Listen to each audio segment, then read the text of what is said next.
Anti human trafficking unit Bharuch દ્વારા સુરેન્દ્રનગર જિલ્લાના than ગામેથી છેલ્લા 2 વર્ષથી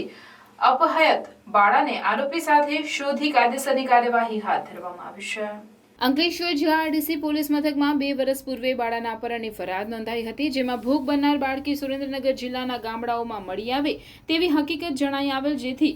એએસટીયુના એએસઆઈ કનકસિંહ શાંતિલાલની આગેવાની હેઠળ એક ટીમને ઉપરી અધિકારીઓની મંજૂરી મેળવી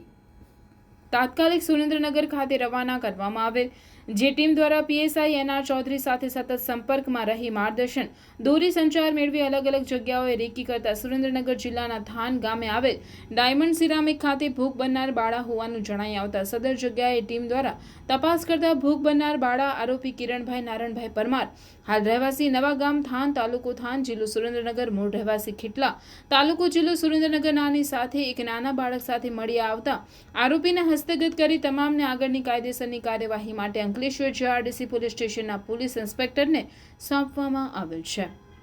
અત્રે વાતનો ઉલ્લેખ કરવો રહ્યો કે એએસટીયુના એએસઆઈ કનકસિંહ શાંતિલાલ ગઢવી દ્વારા અગાઉ ગુજરાત રાજ્ય તથા અન્ય રાજ્યોમાંથી 40 જેટલા આરોપીને શોધી કાઢવામાં સફળતા મેળવી હતી, જેમાં તત્કાલીન પોલીસ વડા ડોક્ટર લીના પાટીલે તેમની કામગીરીને બિરદાવી હતી।